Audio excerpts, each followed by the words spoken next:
Hello students, आप सभी का स्वागत है हमारे यूट्यूब चैनल मार्क्सअप पर, जो आपके मार्क्स को बूस्ट करता है। आज हम स्टार्ट करने जा रहे हैं क्लास 11th का चैप्टर 7, जिसका नाम है ग्रेविटेशन।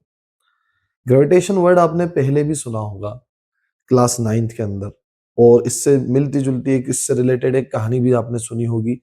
क्या कहानी सुनी होगी कि न्यूटन जो है किसी पेड़ के नीचे बैठे थे और उनके सर पे आके एक एप्पल गिरा। तो एप्पल गिरने के दौरान उनको ये ख्याल आया कि ये एप्पल नीचे ही क्यों आया, और उन्होंने सारे कामकाज छोड़ के एप्पल नीचे क्यों आया इसकी खोज करना शुरू कर दी।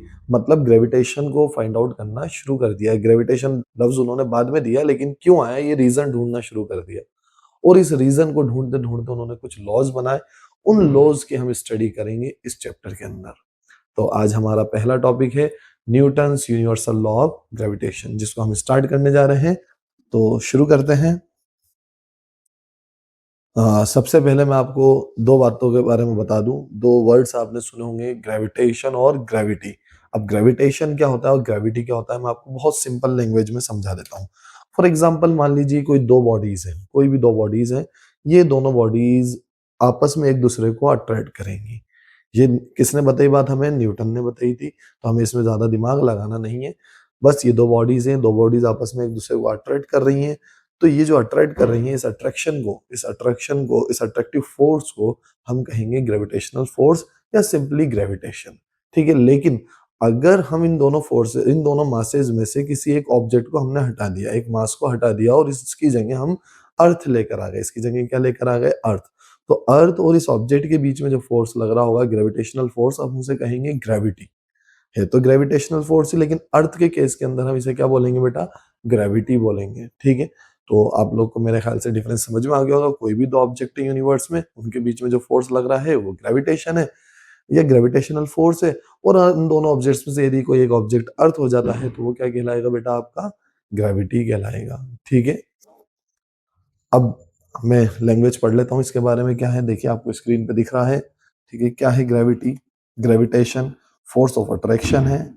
ठीक है। बिटवीन एनी टू बॉडीज, कोई भी दो बॉडीज के अंदर, जो कहाँ मौजूद है? यूनिवर्स के अंदर मौजूद है। जैसे कि आप एग्जांपल में देख रहे हैं, डायग्राम बना हुआ है। इस डायग्राम के अंदर देखिए आप, यहाँ पर आपको एक प्लैनेट नजर आ रहा है, ये दूसरा प्लैनेट है। ये दोनों प्लैनेट्स एक दूसरे को क्या कर रहे होंगे? एक फोर्स से अट्रैक्ट कर रहे होंगे, और इसी फोर्स को हम कहते हैं बेटा ग्रेविटेशनल फोर्स। इसी फोर्स को हम क्या कहते हैं? Gravitational force. ठीक है। आगे बढ़ता हूं मैं। ग्रेविटी, तो मैंने आपको बताया ग्रेविटी क्या है। वही ग्रेविटेशनल फोर्स है, लेकिन अर्थ और किसी ऑब्जेक्ट के बीच के अंदर, वही ग्रेविटी कहलाएगा। ठीक है। तो ये भी फोर्स ऑफ क्या है बेटा? ये भी फोर्स ऑफ अट्रैक्शन है।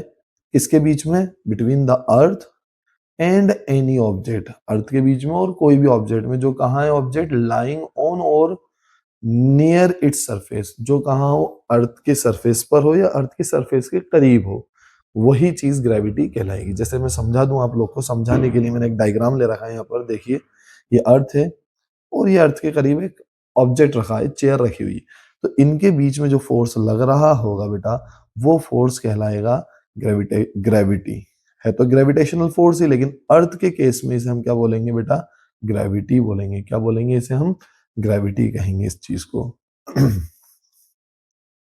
चलिए अब हम आगे बढ़ते हैं। अगला टॉपिक है हमारा, जो एक्चुअल टॉपिक है, जो हमारा आज जो हमें पढ़ना है, Newton universal law of gravitation. इस लॉ को आपने पहले भी सुन रखा होगा क्लास 9th के अंदर। ठीक है। एक बार मैं इसे समझा देता हूँ आपको डिटेल में, फिर हम आगे बढ़ेंगे। देखिए क्या है, every object in the universe attracts every other object. Her object universe में क्या करेगा बेटा? अट्रैक्ट करेगा। क्या करेगा? अट्रैक्ट करेगा। किसे अट्रैक्ट करेगा? अदर ऑब्जेक्ट को, दूसरे ऑब्जेक्ट को अट्रैक्ट करेगा। किससे? एक फोर्स से, विद ए फोर्स, एक फोर्स से। और वो फोर्स जो है प्रोपोर्शनल होगा। किसके प्रोपोर्शनल होगा? Product of their masses. जो भी मासेज हैं, उन दोनों बॉडीज के जो भी मासेज हैं, उनके प्रोडक्ट के प्रोपोर्शनल होगा। प्रोडक्ट मतलब मल्टीप्लाई। ठीक है। And inversely proportional to the square of the distance between them. और इनवर्सली प्रोपोर्शनल होगा किसके? जो दोनों ऑब्जेक्ट्स के बीच की दूरी है, उसके इनवर्सली प्रोपोर्शनल होगा, उसके स्क्वायर के इनवर्सली प्रोपोर्शनल होगा। उसे हम क्या कहेंगे? ये जो नियम दिया गया है ये क्या कहलाएगा? Universal law of gravitation. अच्छा, मैं इसमें एक चीज और बता दूं आपको, एक हाईलाइट कर रखी मैंने पहले ही, कि जो फोर्स है ये कहाँ लगेगा? जो लाइन जोड़ रही होगी उन दोनों पार्टिकल्स को, उन दोनों मासेस को, जो लाइन जोड़ रही होगी उस लाइन के अलोंग लगेगा। ये बहुत इंपॉर्टेंट लाइन है, अभी मैं आपको समझा दूंगा इस बात को। चलिए, तो मैं आपको समझा देता हूँ इस लॉ को। देखिए, दो मासेस हैं, आपको दिख रहे हैं डायग्राम के अंदर। एक मास ब्लू कलर का है, एक मास रेड कलर का है। मैं इस मास को m1 नाम दे देता हूँ और इस मास को m2 नाम दे देता हूँ, ठीक है। और इनके बीच की दूरी में मान लेता हूँ r, ठीक है। तो दोनों के बीच में एक फोर्स लग रहा होगा, अट्रैक्टिव फोर्स लग रहा होगा, और वो फोर्स क्या होगा बेटा? F होगा। दोनों एक दूसरे को अट्रैक्ट कर रहे होंगे, किस फोर्स से? F फोर्स से अट्रैक्ट कर रहे होंगे। तो न्यूटन ने जो स्टेटमेंट दिया, दिख रहा है आपको, कि जो फोर्स है वो प्रोपोर्शनल होगा किसके? प्रोडक्ट ऑफ देयर मासेस, मतलब इन दोनों मासेस के प्रोडक्ट के प्रोपोर्शनल होगा। तो मैं यहाँ लिख देता हूँ F is proportional to m1 and m2, m1 m2, ठीक है। इसे मैं इक्वेशन नंबर 1 नाम दे देता हूँ, ठीक है। और सेकंड उसने क्या बात कही? इनवर्सली प्रोपोर्शनल होगा किसके? To the square of the distance between them, इन दोनों के बीच की जो दूरी है यानी स्मॉल r, इसके स्क्वायर के इनवर्सली प्रोपोर्शनल होगा। यानी मैं यहाँ लिख सकता हूँ f is inversely proportional to r square. ये होगी आपकी इक्वेशन नंबर 2। इक्वेशन बोल दो, कुछ भी बोल दो, मैंने नंबरिंग कर दी इनकी, ठीक है। अगर मैं इनको दोनों को कंबाइन करता हूँ तो मैं यहाँ लिख रहा हूँ ऑन कंबाइनिंग 1 and 2, 1 and 2, 1 और 2 को मैं कंबाइन करता हूँ तो मुझे क्या मिलता है? आप देखिए, F proportional to m1 m2 upon R square, ठीक है। अब मैं यहाँ प्रोपोर्शनलिटी हटाऊंगा तो एक कांस्टेंट आएगा। आप जानते हैं प्रोपोर्शनलिटी हटती है तो एक कांस्टेंट आता है g m1 m2 upon R square, ठीक है। और ये जो g है ये क्या कहलाएगा बेटा? Universal gravitational constant. ये क्या कहलाएगा? Universal gravitational constant. मैं आपको एक बात और बता दूं, ये यूनिवर्सल ग्रेविटेशनल कांस्टेंट तो कहला रहा है, इसकी जो वैल्यू है वो बता देता हूँ। ये यूनिवर्सल वर्ड क्यों लग रहा है इसके आगे, इसका मीनिंग भी मैं आपको समझाऊंगा। तो इसकी पहले तो हम वैल्यू लिख लें बेटा। इसकी वैल्यू होती है 6.67 इंटू 10 की पावर -11, ठीक है। और इसकी जो यूनिट होती है वो होती है न्यूटन मीटर स्क्वायर पर केजी स्क्वायर। मैं यूनिट और डायमेंशन दोनों इसको आपको आगे बताऊंगा और डिटेल में। पहले मैं इस बात पे बात कर लूं कि इसे यूनिवर्सल क्यों कहते हैं। बेटा, इसे यूनिवर्सल इसलिए कहते हैं कि ये जो है इसकी वैल्यू कहीं पर भी, किसी भी प्लैनेट के लिए, किसी भी सैटेलाइट के लिए, पूरे यूनिवर्स के अंदर कहीं किसी भी चीज के लिए इसकी वैल्यू चेंज नहीं होती। इसीलिए इसके आगे वर्ड लगा है यूनिवर्सल ग्रेविटेशनल कांस्टेंट, ठीक है। एक बात। दूसरी बात, इस एक और इम्पॉर्टेंट बात बता दूं, वैसे तो आगे मैंने लिखा ही है लेकिन मैं आपको बता दूं कि इसकी जो वैल्यू है वो शेप, साइज और मीडियम पे निर्भर नहीं करती। इसकी वैल्यू किस किस पे निर्भर नहीं करती? शेप पे निर्भर नहीं करती, किसी भी ऑब्जेक्ट के जो पार्टिकल्स हैं या ऑब्जेक्ट्स जिनके बीच में फोर्स लग रहा है उसके शेप पे, साइज पे और उसके मीडियम पे, कि उसके आसपास कौन सा मीडियम है उस पर निर्भर नहीं करती। तो ये चीज मैं आगे लिखी हुई है, आगे बता दूंगा आपको। यहाँ पर मैंने थोड़ा डिस्कस कर लिया है। आगे बढ़ते हैं हम लोग। आगे है यूनिट एंड डायमेंशन ऑफ जी, ठीक है। तो सबसे पहले मैं यूनिट के बारे में बात कर लूं तो बेटा बहुत सिंपल है, इसकी यूनिट निकालना है। F is equal to G m1 m2 upon R square. ये फॉर्मूला हमारे सामने है, ठीक है। तो मैं पहले यहाँ पे जी को अलग कर लेता हूँ, बिल्कुल फ्री कर देता हूँ जी को। तो मैं क्या करूंगा, फ्री करने के लिए, इसे सेपरेट करने के लिए क्रॉस मल्टीप्लाई कर दूंगा इनको सबको। अब आप देखिए, इसकी यूनिट निकालना बड़ा सिंपल है। फोर्स की यूनिट क्या होगी बेटा? न्यूटन। आर क्या थी? डिस्टेंस। डिस्टेंस की यूनिट क्या होगी? Metre square. m1 m2 क्या है? मासेस। तो मासेस की यूनिट क्या होगी? केजी इंटू केजी यानी केजी स्क्वायर। तो ये यूनिट तो हमारे पास आ गई जी की, न्यूटन मीटर स्क्वायर पर केजी स्क्वायर, ठीक है। ये क्या आ चुकी है हमारे पास? यूनिट, ठीक है। अब मैं इधर इस साइड आपको निकलवा देता हूँ इसकी डायमेंशन।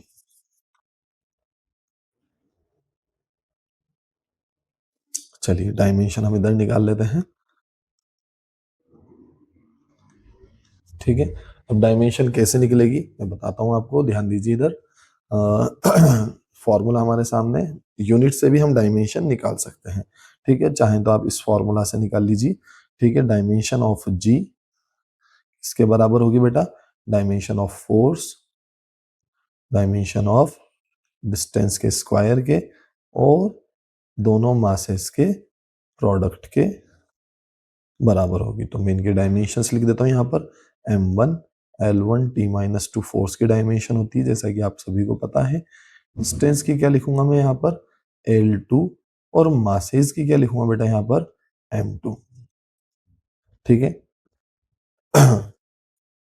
अब मैं इसको सॉल्व कर देता हूँ, तो फाइनल डायमेंशन हमारे पास आ जाएगी m, ये जो 2 है, ये जब ऊपर जाएगा तो ये हो जाएगा -2। तो m +1 का है, +1 है, और नीचे -2 पर जाएगा, तो मैं इसे ऐसा लिख देता हूँ m1 - 2। l कितना हो जाएगा बेटा l2, और l1 कितना हो जाएगा l3, ठीक है। और यहाँ आ जाएगा t-2, ठीक है। मैं इसे सिंप्लीफाई करूंगा तो मेरे पास आएगा m-1 l3 t-2। ये मेरे पास डायमेंशन आ गई ग्रेविटेशनल कांस्टेंट की। कई बार आ जाती है एग्जाम्स के अंदर, छोटी मोटी चीजें हैं जो आपको याद रखना है, ठीक है। किस तरीके से सॉल्व होती हैं वो मैंने बता दी, आपको रटने की जरूरत नहीं पड़ेगी। मान लीजिए आप भूल गए एग्जाम के अंदर, तो आप इस प्रोसेस से सॉल्व करिए, ठीक है, बहुत आसान है। चलिए आगे बढ़ते हैं हम लोग। अब vector form of gravitation low, vector form देखिए कोई खास मतलब ज्यादा इसका रोल नहीं है। ये दो बातें प्रूफ करती है। दो बातें क्या प्रूफ करती है कि ये जो दोनों ऑब्जेक्ट्स हैं, कोई भी दो ऑब्जेक्ट्स हैं जिनके बीच में ग्रेविटेशनल फोर्स लग रहा है, वो दोनों ऑब्जेक्ट्स एक दूसरे पे जो फोर्स लगा रहे हैं वो इक्वल एंड अपोजिट फोर्स लगा रहे हैं। कैसा फोर्स लगा रहे हैं बेटा, इक्वल एंड अपोजिट, ठीक है। तो बस वही प्रूफ करने के लिए हम वेक्टर फॉर्म पढ़ते हैं, ठीक है। इसमें और ज्यादा कुछ दिमाग लगाने वाली बात नहीं है। हाँ, मैं कुछ कुछ बातें आपको क्लियर कर दूं। फॉर एग्जाम्पल, कई बच्चों के दिमाग में आता है कि सपोज कोई एक ऑब्जेक्ट है, 100 किलो का एक ऑब्जेक्ट है, ठीक है। और एक एक जो है 2 किलो का ऑब्जेक्ट है, 100 किलो का, 2 किलो का। तो ख्याल में ये आता है, दिमाग में ये बात आती है डायरेक्टली कि जो 100 किलो वाला ऑब्जेक्ट होगा वो 2 किलो पे ज्यादा फोर्स लगाएगा, और 2 किलो वाला ऑब्जेक्ट 100 किलो वाले पे कम फोर्स लगाएगा। जबकि ऐसा बिल्कुल भी नहीं है, दोनों एक दूसरे पे इक्वल फोर्स लगाते हैं। फोर्स दोनों ही बराबर लगाते हैं, 100 किलो वाला और 2 किलो वाला दोनों एक दूसरे पे बराबर फोर्स लगा रहे हैं। अगर मैं एक ऑब्जेक्ट जैसे सेब का एग्जांपल ले लेते हैं हम, सेब अर्थ की तरफ छोड़ता हूँ, तो सेब जितना अर्थ पे फोर्स लगा रहा है उतना ही अर्थ सेब पे फोर्स लगा रही है। दोनों के बीच में फोर्स कैसा है, इक्वल।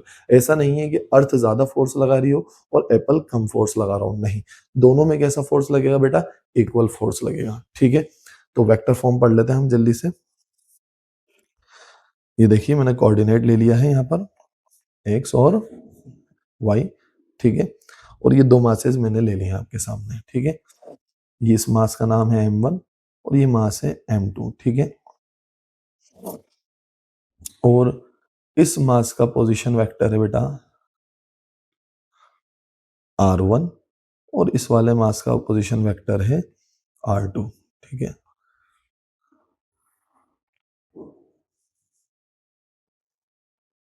ठीक है, एक का मास है r1, सॉरी एक का पोजीशन वेक्टर है r1 और इसका पोजीशन वेक्टर है r2, ठीक है। अब ये दोनों एक दूसरे पे फोर्स लगा रहे होंगे, बिल्कुल लगा रहे होंगे, ठीक है।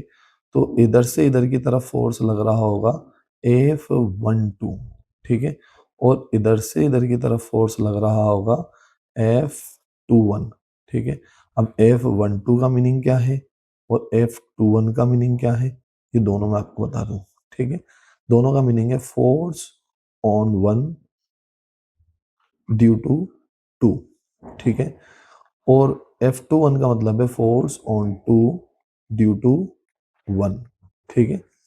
मतलब ये हुआ कि ये M1 है, M1 पे फोर्स लग रहा है किसकी वजह से, 2 की वजह से, इसलिए मैंने यहाँ पर पहले 1 लिखा है और बाद में 2 लगा है। मतलब जिस पे फोर्स लग रहा है वो हम पहले लिखेंगे, जिसकी वजह से फोर्स लग रहा है वो हम बाद में लिखेंगे, ठीक है। तो ये मैंने आपके सामने लिख दिया है, ठीक है।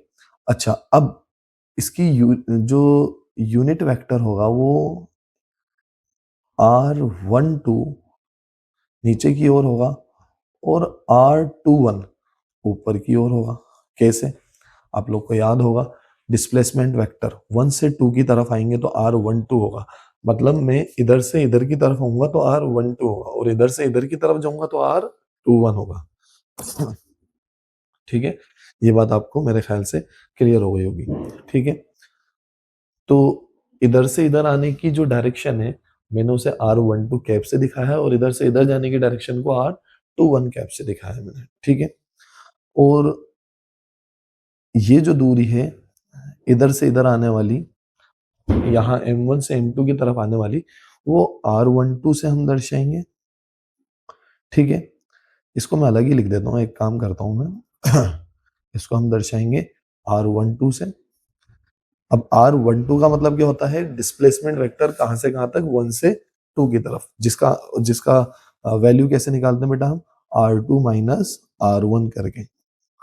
R2 माइनस R1 मतलब फाइनल माइनस इनिशियल करके। ठीक है, सिमिलरली अगर मैं इधर से इधर का डिस्प्लेसमेंट वेक्टर निकालूं, यानी कोई ऑब्जेक्ट इधर से इधर जाता है उसका डिस्प्लेसमेंट वेक्टर क्या आएगा?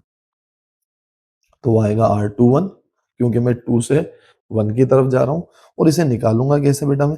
Final minus initial, R1 minus R2 करके। मेरे ख्याल से आपको यहां तक ये बात क्लियर हो गई होगी। ठीक है, आप देख सकते हैं दोनों एक दूसरे के उल्टा दिख रहा है। अगर मैं यहां से नीचे वाली इक्वेशन में से माइनस कॉमन ले लूं तो ये हो जाएगा R2 माइनस R1, और अब मैं इसे ऐसा लिख सकता हूं माइनस ऑफ R12, यानी R21 अपोजिट है किसके? माइनस ऑफ R12 के। बस असली खेल यही करने वाले हैं। ठीक है, तो आपको ये चीज का ध्यान रखना है जो मैंने आपको ये बताई है, क्योंकि यही सबसे इंपॉर्टेंट पोर्शन है। ठीक है, एक बात। दूसरी बात मैं आप लोग को ये बता दूं, दूसरी बात मैं ये बता दूं कि चाहे ऑब्जेक्ट इधर से इधर आ रहा हो, या पोजीशन वेक्टर या डिस्प्लेसमेंट वेक्टर की बात कर रहे थे, हाँ डिस्प्लेसमेंट वेक्टर की हम बात कर रहे थे, R12 इधर से इधर हो या R21 इधर से इधर हो, इनकी डायरेक्शंस अलग है लेकिन मैग्नीट्यूड सेम है। फॉर एग्जांपल कोई ऑब्जेक्ट यहाँ से यहाँ गया, ठीक है, और ये यहाँ से यहाँ आया, दूरी तो बराबर है, डायरेक्शंस अलग है लेकिन दूरियां बराबर है। ठीक है, तो मैं दूरी के हिसाब से अगर मैं लिखूं तो दूरी के हिसाब से मैं ऐसा लिख सकता हूँ R12 का मैग्नीट्यूड किसके बराबर है? Magnitude of R12। R21 का मैग्नीट्यूड किसके बराबर है? R12 के मैग्नीट्यूड के बराबर है। ठीक है, जिसको मैं मान लेता हूं R के बराबर। किसके बराबर मान लेता हूं बेटा? R के बराबर। तो ये दो चीजें मुझे याद रखनी है। सारी कहानी जो है इन्हीं पर निर्भर करती है। तो अब हम काम शुरू करते हैं। काम क्या शुरू कर रहे हैं बेटा? हम निकालने जा रहे हैं F12। सबसे पहले हम फाइंड आउट करेंगे F12। तो F12 वेक्टर लगाऊंगा। ठीक है, F12 किसके बराबर होगा? देखो, वेक्टर बराबर क्या होता है? Magnitude into direction. तो F12 की डायरेक्शन किसके बराबर है? किसकी डायरेक्शन में है F12? R12 की डायरेक्शन में। तो मैं ऐसे ही तो लिखूंगा। ठीक है, इक्वल टू क्या लिखूंगा बेटा? G M1 M2 upon R12 का स्क्वायर, और यहां लिखूंगा R12 का कैप। ठीक है, अब आप लोग एक चीज जानते होंगे, पुरानी चीज है, मैं आपको बता दूं। A cap is equal to क्या हुआ करता था? वेक्टर की चीज है, a vector upon magnitude of a. A vector किसके बराबर होता था? A vector upon magnitude of a के बराबर हुआ करता था। ठीक है, तो मैं यहाँ पर इस चीज को कैसे लिख सकता हूँ बेटा? G M1 M2 upon R12 का स्क्वायर, और यहाँ लिखूंगा R12 वेक्टर अपॉन R12 का मैग्नीट्यूड, जिसको सिंपली मैं बाद में कैसे लिखूंगा? G M1 M2 upon R12 का क्यूब और R12 वेक्टर। ठीक है, अब आप देख सकते हैं मैंने यहां तक लिख दिया है। अब R12 की जगह मैं क्या लिख सकता हूँ बेटा? R भी लिख सकता हूँ। ठीक है, तो मैं फाइनल लिख देता हूँ इसे, final result G M1 M2 upon R cube और R12 वेक्टर। ठीक है, ये फाइनल बात आ चुकी है। ये कौन सी वैल्यू निकली है? F12 की वैल्यू निकली। ठीक है, अब मैं इसको आगे की तरफ सरका देते हैं इसे थोड़ा।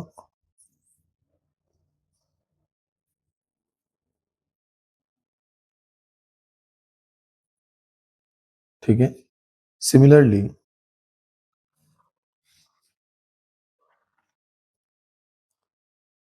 सिमिलरली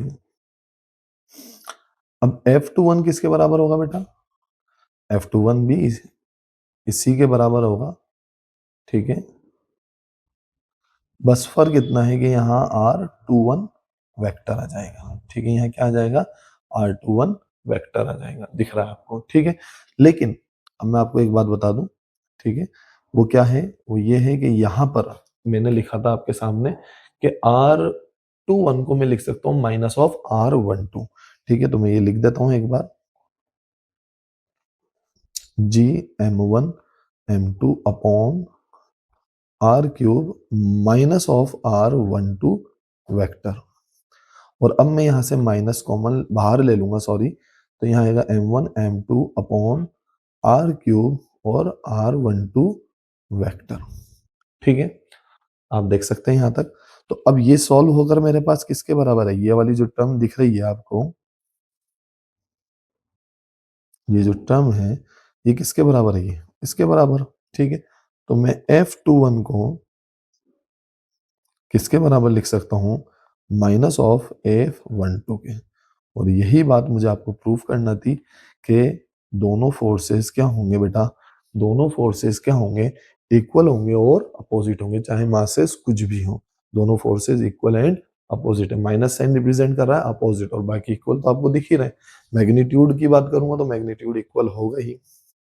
ठीक है, यही बात मुझे आपको प्रूफ करना थी। यहां से मुझे एक चीज और याद आती है। वो क्या बात याद आ रही है बेटा? वो क्या बात याद आ रही है?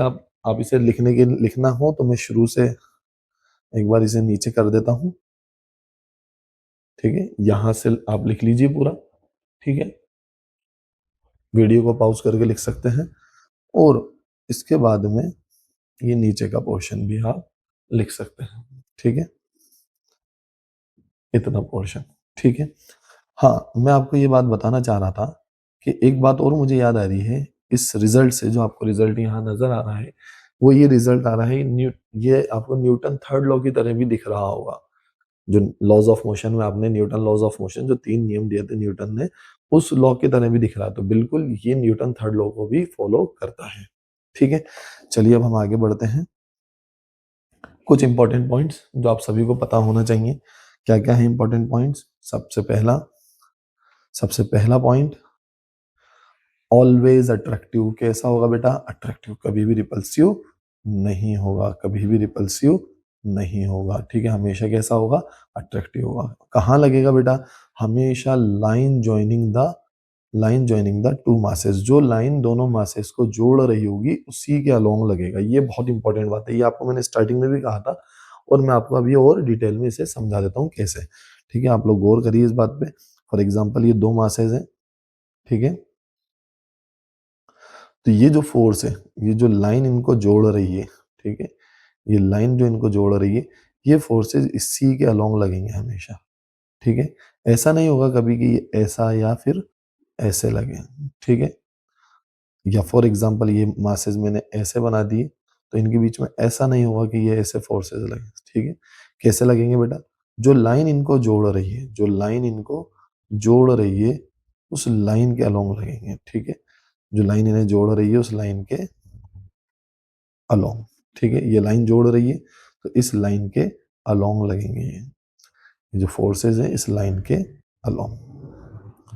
ठीक है, ये ब्लू वाली लाइन से इसके अलोंग, रेड वाली के अलोंग नहीं लगेंगे। ठीक है, हमेशा याद रखना इस बात को। ठीक है, आगे बढ़ते हैं हम लोग। किसको फॉलो करता है बेटा? इनवर्स स्क्वायर लॉ को बता दिया था मैंने आप लोग को। जो इनके बीच की डिस्टेंस है उसके इनवर्स के, उसके स्क्वायर के इनवर्सली प्रोपोर्शनल होता है, इसलिए इनवर्स स्क्वायर लॉ हम बोल रहे हैं इसे। ठीक है, ये म्यूचुअल फोर्स है, both masses experience equal and opposite. अभी जस्ट बता कर चुका हूं मैं आप लोग को वेक्टर फॉर्म के अंदर कि दोनों कैसा फोर्स एक्सपीरियंस करते हैं? इक्वल एंड अपोजिट है, ठीक है। सेंट्रल फोर्स है, सेंट्रल फोर्स मतलब किधर लगते हैं, सेंटर की तरफ, act towards the centre, centre की तरफ लगते हैं, ठीक है। आगे बढ़ते हैं हम लोग। कैसे फोर्सेज है बेटा, कंजर्वेटिव। कैसे फोर्सेज है, कंजर्वेटिव। कंजर्वेटिव, अब आपने वर्क पावर एनर्जी चैप्टर पढ़ा होगा, उसके अंदर देखा होगा कंजर्वेटिव फोर्सेस क्या होते थे, ऐसे फोर्सेस जो किस पे निर्भर करते हैं, ओनली इनिशियल और फाइनल पोजीशन पे। ऐसे फोर्सेस जिनके द्वारा किया गया वर्क डन, ये बात ध्यान रखना आप, खाली फोर्सेस नहीं है, फोर्सेस द्वारा किया गया वर्क डन किस पर निर्भर करता है, इनिशियल और फाइनल पोजीशन पे। किस पे निर्भर नहीं करता बेटा, तो पाथ पे निर्भर नहीं करता, पाथ पे निर्भर नहीं करता, किस पे निर्भर करता, ओनली इनिशियल और फाइनल पोजीशन पे। दूसरी बात मैं आपसे कहूंगा, ये कैसे फोर्सेज है बेटा, long range force. Long range force मतलब आप समझ रहे हैं, लॉन्ग रेंज मतलब बहुत डिस्टेंस होगी तब भी लगेंगे, ठीक है। मतलब जो सन और अर्थ आप खुद सोचिए, हजारों करोड़ों किलोमीटर दूर है, ठीक है, हजारों लाखों किलोमीटर दूर, उसके बाद भी उनके बीच में फोर्स है, तो ये लॉन्ग रेंज फोर्स है, ठीक है। दूसरी बात मैं आपको बता दूं, दूसरी बात मैं आपको बता दूं, कुछ शॉर्ट रेंज फोर्स भी होते हैं। शॉर्ट रेंज मतलब जो बहुत छोटी दूरी पर लगते हैं, जैसे न्यूक्लियर फोर्सेस होते हैं वो शॉर्ट रेंज होते हैं, ठीक है। इलेक्ट्रोस्टैटिक होते हैं वो भी एक तरीके से शॉर्ट रेंज फोर्स ही। इलेक्ट्रोस्टैटिक फोर्स मतलब आप समझ रहे हो, ठीक है, आप 12th में पढ़ेंगे हम उस चीज को। इलेक्ट्रोस्टैटिक, दो चार्जेस के बीच में जो फोर्स लगता है वो इलेक्ट्रोस्टैटिक फोर्स है। मैग्नेटिक फोर्स वो भी बहुत ज्यादा दूरी तक हमें देखने को नहीं मिलते हैं, ठीक है, लेकिन ये तो बहुत ज्यादा दूरी तक हमें देखने को मिलते हैं, ठीक है। एक्ट्स ओवर इनफाइनाइट डिस्टेंसेस, कहाँ तक लग रहा है, इनफाइनाइट डिस्टेंसेस तक, ठीक है। और सबसे इंपॉर्टेंट बात, ये इंडिपेंडेंट होते हैं मीडियम पर, यानी ये किसी भी मीडियम पे निर्भर नहीं करते। फॉर एग्जांपल दो मासेज हैं, दो मासेज हवा में हैं और हवा के अंदर उन पे सपोज उनके बीच की दूरी आर है, और उनके उनके ऊपर जो फोर्स, दोनों एक दूसरे पे जो फोर्स लगा रहे हैं, सपोज वो मान लो 5 न्यूटन, 5 न्यूटन फोर्स लगा रहे हैं। मैंने उन्हें ऑब्जेक्ट्स को कहाँ डुबो दिया, पानी में डुबो दिया, तो पानी में डुबोने के बाद भी, पानी में डालने के बाद भी इनके बीच में अगर दूरी सेम है तो इनके बीच में भी कितना न्यूटन फोर्स लगेगा, 5 न्यूटन फोर्स लगेगा। यानी आप पानी में डालो, हवा में रखो, वैक्यूम में ले जाओ, तेल में डाल दो, कहीं भी डाल दो, अगर जो फोर्स हवा में लग रहा था, अगर दूरी वूरी हम चेंज नहीं कर रहे हैं, ऑब्जेक्ट चेंज नहीं कर रहे हैं, तो उनके बीच में फोर्स कैसा लगेगा बेटा, सेम, यानी मीडियम पर निर्भर नहीं करेगा। क्यों नहीं करेगा, क्योंकि जी निर्भर नहीं करता, कैपिटल जी, अभी मैंने आपको बताया था, कैपिटल जी शेप, साइज और मीडियम पर निर्भर नहीं करता है, ठीक है। और एक और इम्पॉर्टेंट बात कि न्यूटन लॉ ऑफ ग्रेविटेशन किस पे अप्लाई होता है बेटा, strictly two particles. Newton sir ने जो ये लॉ दिया था, न्यूटन जी ने जो ये लॉ दिया था, वो किसके ऊपर लगता है बेटा, ओनली ओनली पार्टिकल्स के लिए दिया है उन्होंने, कोई अलग अलग बॉडीज के लिए दिया। आप सोचें कि साहब ये बॉटल के और इस पेन के बीच में लग रहा होगा, इसके बीच में भी ये M1 ये M2, तो आप इसका और दूरी बीच की R, तो इनमें लगने वाला force F is equal to G M1 M2 upon R square, ऐसा नहीं है, ठीक है। ये किसके लिए है, पार्टिकल्स के लिए समझ में आ गई बात, ये बड़े ऑब्जेक्ट्स के लिए या अलग अलग शेप के ऑब्जेक्ट्स के लिए नहीं है। हाँ, एक और बात आपको बता दूं, अगर अगर ये ऑब्जेक्ट्स पार्टिकल की तरह बिहेव कर रहे हो, पॉइंट साइज की तरह बिहेव कर रहे हो, पॉइंट ऑब्जेक्ट्स आपने पढ़े होंगे, ठीक है, motion in straight line chapter के अंदर आपने स्टार्टिंग के अंदर ये पॉइंट ऑब्जेक्ट का कॉन्सेप्ट सिखाया जाता है, फिर भी मैं आपको थोड़ा बहुत बता देता हूँ कि यदि ऑब्जेक्ट्स के बीच की दूरी या ऑब्जेक्ट्स का साइज डिस्टेंस के मुकाबले में बहुत ज्यादा छोटा है, तो वो क्या कहलाता है, पॉइंट ऑब्जेक्ट, ठीक है। दिवाली का मौसम है, दिवाली का मौसम तो क्या कहूँ, दिवाली चल रही है, उस वजह से पटाखे फूट रहे हैं खूब, तो थोड़ा नॉइस आपको सुनने को मिलेगा, लेकिन खैर कोई दिक्कत नहीं है, पढ़ाई तो चल ही रही है हमारी। तो क्या बात कर रहा था मैं आपसे, हाँ, पार्टिकल के लिए होगा। और अगर वो कोई ऑब्जेक्ट पॉइंट साइज ऑब्जेक्ट की तरह बिहेव करता है, यानी डिस्टेंस के मुकाबले में उसका साइज बहुत ज्यादा छोटा हो गया है, तो हम फिर उसे भी पॉइंट ऑब्जेक्ट मान के ये फॉर्मूला लगा के काम तमाम कर सकते हैं, ठीक है। तो ये यही लिखा हुआ है, we can also apply its real object, किस पे लगा सकते हैं इसे, real object, as long as the size of the object are very small relative to the distance between them, यानी डिस्टेंस के मुकाबले में अगर ऑब्जेक्ट का साइज बहुत ज्यादा छोटा है तो हम अप्लाई कर सकते हैं इस लॉ को, ठीक है, क्योंकि वो किसकी तरह हो जाएंगे, पॉइंट साइज ऑब्जेक्ट की तरह, ठीक है। चलिए आगे बढ़ते हैं, आप कुछ क्वेश्चन